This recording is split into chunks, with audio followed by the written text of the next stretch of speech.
जाते भगवान भक्त की रक्षा करने के लिए उत्तरा के गर्भ में प्रवेश कर गए, क्योंकि गर्भ में भगवान के महान भक्त परीक्षित जी पल रहे थे।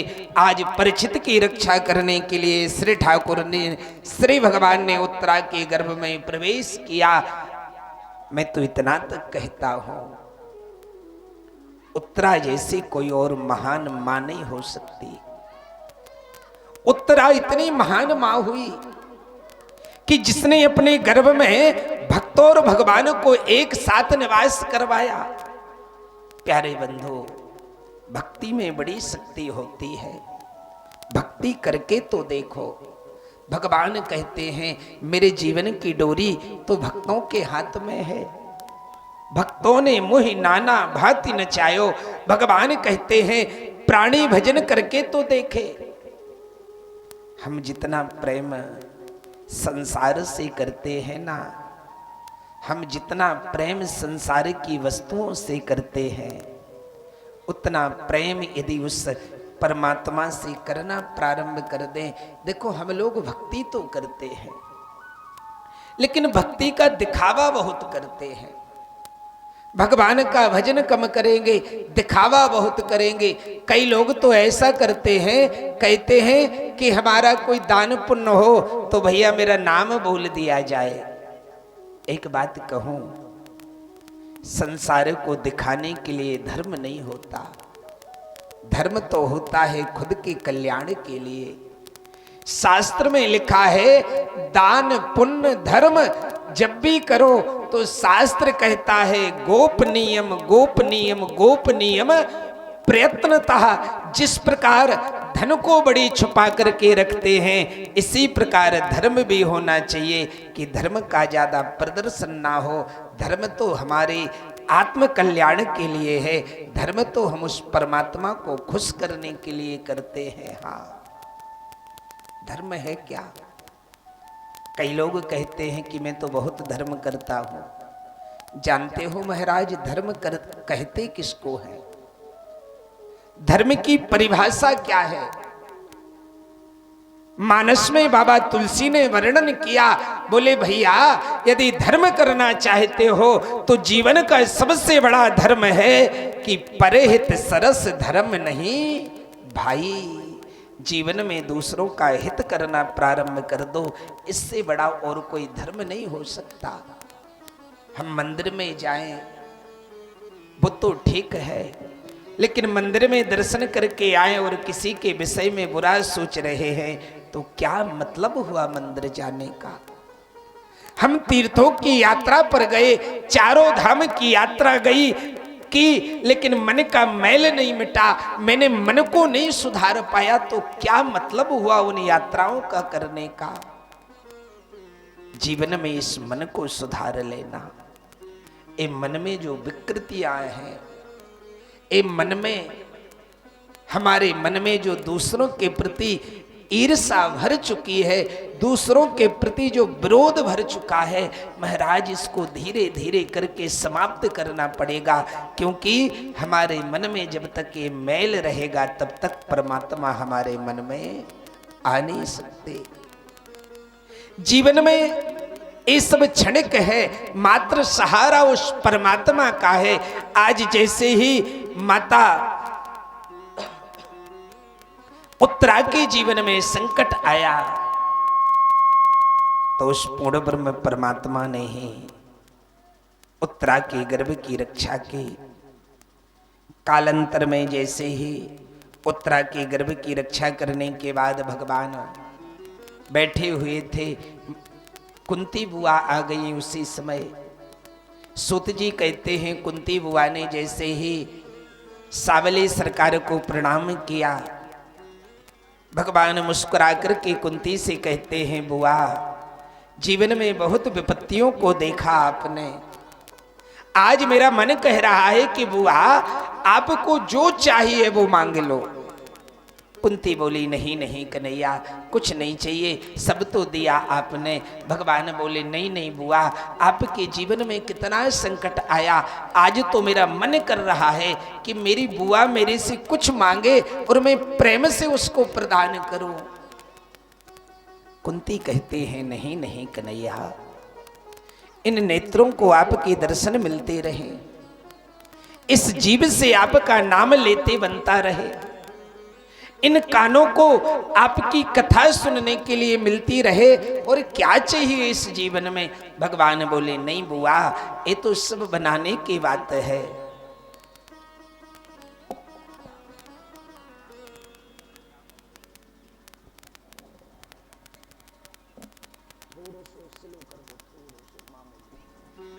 बोलो राधा रानी सरकार की।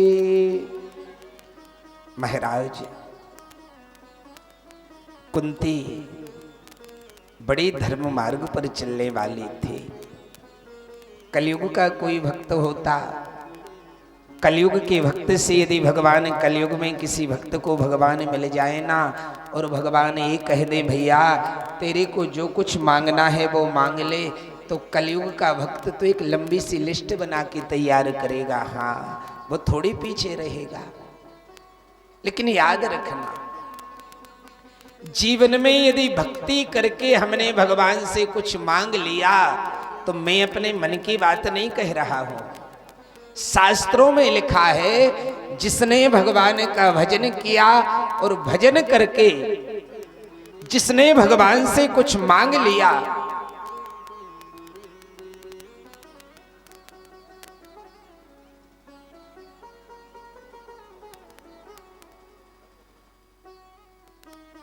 बोलो राधा रानी सरकार की।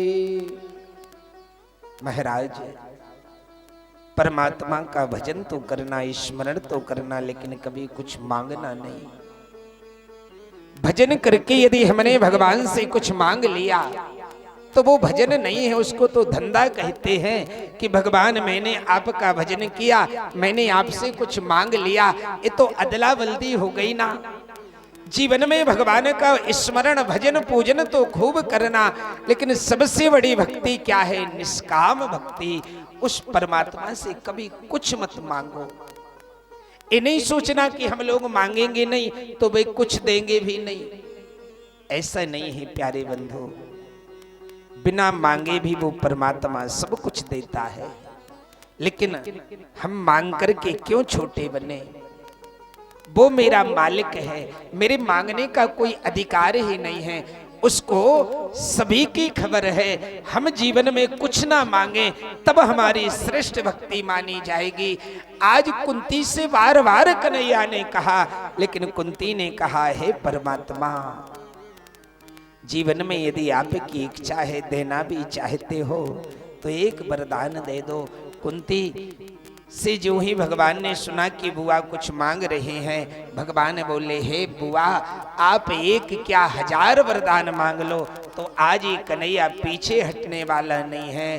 तो कुंती कहते हैं प्रभु, इस जीवन में जो भी शेष समय बचा है, इस शेष समय में बची हुई शेष आयु में मेरे को विपत्ति ही विपत्ति दे देना, मेरे को दुख ही दुख दे देना, और मेरे को कुछ नहीं चाहिए। भगवान बोले बुआ याद करो क्या मांग रही हो। कुंती बोली हाँ हाँ कन्हैया, मेरे को बराबर याद है मैंने क्या मांगा। भगवान बोले बुआ क्या विपत्तियों से अभी आपका मन नहीं भरा? आपके जीवन में कितनी विपत्ति आई, भरी सभा में आपकी कुलवधू को अपमानित करने का प्रयत्न किया, आपके पुत्रों को लाखा भवन में जलाने का षड्यंत्र किया गया। बुआ फिर भी आपका मन अभी क्या दुखों से नहीं भरा? कुंती कहती है हाँ हाँ कन्हैया। कुंती ने तो इतना तक कह दिया, ए परमात्मा मेरे को जीवन में ऐसा सुख नहीं चाहिए। हाँ, कुंती कहती है कन्हैया कि सुख के माथे सिल पड़े। कुंती कहती है भगवान ऐसे सुख पर तो पत्थर पड़ जाए कि सुख के माथे सिल पड़े, जो मुखे हरिते जाए, बलिहारी बा दुख की, जो पल पल नामो जपाए। कुंती कहती है कन्हैया, ऐसे सुख पर तो पत्थर पड़ जाए, जिस सुख के आने से मैं आपको भूल जाऊं। हाँ, कई बार ऐसा होता है ना कि संपत्ति के चक्कर में कई लोग भगवान को भूल जाते हैं। कुंती कहती है कन्हैया, विपदा संतो ना सस्वत तत्र तत्र जगत गुरु हो। हे कन्हैया, वो विपत्ति विपत्ति नहीं है जिस विपत्ति में मैं आपको भजती रहूं। कन्हैया, वो विपत्ति ही जीवन का सबसे बड़ा सद्गुण माना जाता है। कन्हैया, वो संपत्ति नहीं चाहिए जिस संपत्ति के पाने के बाद मैं आपको भूल जाऊं। हम लोग क्या सोच रहे हैं कलयुग में कि प्रभु आपको भूल जाऊं तो कोई बड़ी बात नहीं, संपत्ति आ जाना चाहिए। हाँ, कलयुग की ये स्थिति है। प्यारे बंधु, कितनी भी कमा लेना संपत्ति, संपत्ति साथ जाने वाली नहीं है। जीवन में जितना भजन कर लोगे, जितना स्मरण कर लोगे, प्रभु के भजन को, प्रभु की भक्ति को कोई बांट नहीं सकता। और हम तो अपने सभी भक्तों से इस मंच से एक ही आग्रह करेंगे कि कम से कम कथा सुनकर के जीवन में कुछ नियम जरूर बना लेना। हाँ, ये नहीं सोचना कि कथा 7 दिन के लिए समय पास करने को मिल गई। कथा समय पास करने को नहीं होती, कथा जीवन सुधारने के लिए होती है। कम से कम आज से एक नियम जरूर बनाना आप लोग, जब भी जाकर के घर में सोना, तो जब सोने से पहले जितना हो प्रभु का नाम जरूर लेना। हाँ, ये नहीं सोचना कि पड़े पड़े बिस्तर में भगवान का नाम नहीं लिया जाता हो। पड़े पड़े भी बिस्तर में भी भगवान का नाम ले सकते हो। मैं अपने मन की बात नहीं कह रहा हूँ। रामायण में बाबा तुलसी ने खुद लिखा कि भाव को भाव अनख आलस हूँ, और नाम जपत मंगल दिस दसहूं।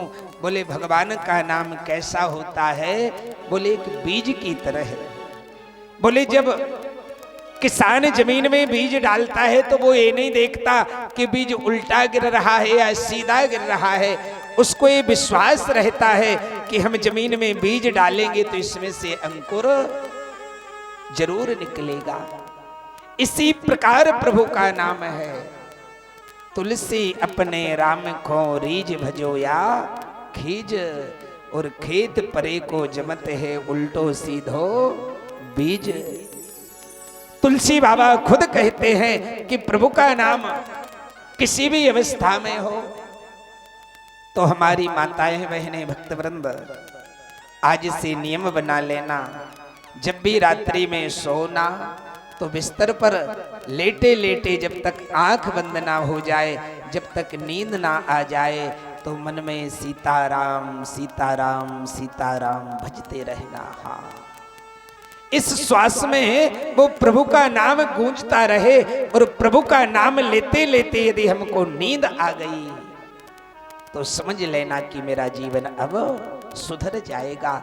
जब सो तो उनसे लगन लगा के, और जब जागो ना सर्वप्रथम कम से कम हाथ जोड़ करके पृथ्वी को प्रणाम किया करो। हाँ, जैसे ही जागो हाथ जोड़ करके पृथ्वी को प्रणाम करो, बिस्तर में बैठ जाओ, 2 मिनट हाथ जोड़ करके भगवान का नाम ले लिया करो। फिर जो कुछ करना है अपनी क्रिया करने के लिए चले जाओ। रात्रि में सो तब उनका स्मरण करके, और सवेरे जागो तब उनका स्मरण करके। जब हम उनका स्मरण करके अपना जीवन जिएंगे तो भगवान हमारे जीवन को संभाल करके रखेंगे, हमारे जीवन को व्यवस्थित बना करके रखेंगे। कथाएं जीवन सुधारने के लिए हैं। आज जैसे ही कुंती ने मांगा, लेकिन भगवान से भगवान को ही मांग लिया। तदुपरांत भगवान ने गंगा पुत्र भीष्म को भी सायुज्य मुक्ति प्रदान की। आज जैसे ही भीष्म पितामह को सायुज्य मुक्ति प्रदान की, लेकिन जिस बालक की गर्भ में रक्षा की थी, उत्तरा ने गर्भ से एक सुंदर बालक को जन्म दिया। सूत जी कहते हैं ऋषियों, उस बालक का नाम तो विष्णु राट पड़ा, लेकिन वो परीक्षण कर रहा था, प्रत्येक जीव में खोज रहा था कि वो ब्रह्म कहाँ है जिसने मेरी गर्भ में रक्षा की। तो जो परीक्षण करे उसका नाम क्या पड़ गया? परीक्षित। इनका दूसरा नाम परीक्षित पड़ा। पांडव परीक्षित को छोटे से ही बाल्य काल में राज दे करके स्वर्गारोहण के लिए निकल जाते हैं। परीक्षित के मन में विचार आया कि मैं देखूं मेरे राज्य में सब कुछ व्यवस्थित तो चल रहा है। परीक्षित जैसे ही निकले अपने राज्य की व्यवस्था देखने के लिए, तो देखा कि एक काला काला पुरुष एक गाय को मार रहा, एक बैल को मार रहा है। उसके 3 पैर टूट चुके हैं। एक बैल को जैसे एक काला काला पुरुष मार रहा है, बगल में एक गाय खड़ी खड़ी रुदन रो रही है, रुदन कर रही है। परीक्षित ने जैसे इस दृश्य को देखा ना, महाराज नग्न तलवार लेकर के दौड़े उस काले काले पुरुष को मारने के लिए। काला काला वो पुरुष परीक्षित के चरणों में झुक गया। परीक्षित ने पूछा, हे आतताई तू कौन है? मेरे राज्य में क्यों इस प्रकार का अधर्म कर रहा है? उसने अपना परिचय दिया, राजन मेरा नाम कलयुग है। वो काला काला पुरुष कहता है, परीक्षित मेरा नाम कलयुग है। मेरे युग की ये विशेषता है कि मैं धर्म पर कुठाराघात करता हूँ। राजेंद्र, इस सामने जो बैल खड़ा हुआ है ये कोई साधारण नहीं है, ये धर्म अवतार, ये धर्म रूप है। मेरे युग में धर्म के 3 पैर खंडित हो जाते हैं। गाय के रूप में जो रुदन कर रही थी वो कोई साधारण नहीं थी, वो पृथ्वी थी। कलयुग में जब पापाचार, अत्याचार, अनाचार बढ़ जाते हैं, तब एक पृथ्वी घबरा जाती है, रुदन करना प्रारंभ कर देती है। परीक्षित कहते हैं, नहीं नहीं कलयुग, तुम हमारे रहते हुए अपना साम्राज्य नहीं फैला सकते। हाथ जोड़ करके कलयुग ने राजा परीक्षित से कहा, राजेंद्र मैं मानता हूं आप सत्यवादी हो, धर्म रूपी मार्ग पर चलने वाले हो, लेकिन मेरे को कुछ स्थान तो दे दो। हाँ, मैं जहां रह करके अपना समय निकाल लूं। महाराज याचना की शरण में आया, 5 स्थान प्रदान कर दिए। हे कलयुग, मैं तुमको 5 स्थान देता हूं, इन स्थानों में जाकर के आप रह लेना। राजा परीक्षित कहते हैं, हे कलयुग, धूतम पानम त्रियस्सोनः यत्र धर्म चतुर्विदः। कलयुग, जहां पर धूत पान होता हो, जहां पर वेश्यावृत्ति होती हो, जहां पर मदिरा पान होता हो, यहां पर आप अपना निवास बना सकते हो। एक बात कहूं, कलयुग कहाँ है ये नहीं सोचना। कई लोग कर्म खुद करते हैं और दोष युग को देते हैं, बोले भैया कलयुग है, अब तो ऐसा होना ही है। एक बात कहूं, कलयुग में जितनी अच्छाई भी, जितनी बुराई भी है, उतनी अच्छाई भी है। हाँ, जीवन में यदि हम लोग बुरे कर्म ना करें, जीवन में यदि प्रभु की कृपा की पात्र बनना चाहते हो, तो आप लोगों को नशा मुक्त अपना जीवन जीना पड़ेगा। हाँ, कलयुग का वास नशा में भी बतलाया है, जो मदपान करता है। एक बात जीवन में याद रखना, अच्छे अच्छे परिवार हम लोगों ने अपनी आंखों से देखा कि जिसने नशा करना प्रारंभ किया उसका परिवार बिखर गया। हाँ, जीवन में नशा वो बुरी चीज है कि एक तो शरीर मिटेगा, इज्जत भी जाएगी। नशा करने वाले व्यक्ति के लिए संसार के लोग कहते हैं अरे भैया वो तो नशा करने वाला है, उसकी क्या गारंटी, वो क्या कहेगा क्या करेगा। एक तो उसकी इज्जत भी समाप्त हो जाती है, शरीर भी मिट जाता है। नशा वो बुरी चीज है कि एक बार हुआ क्या कि एक महात्मा जी चले आ रहे थे रास्ते से, उसको एक ड्रंकर मिल गया, दारू पीने वाला व्यक्ति मिल गया।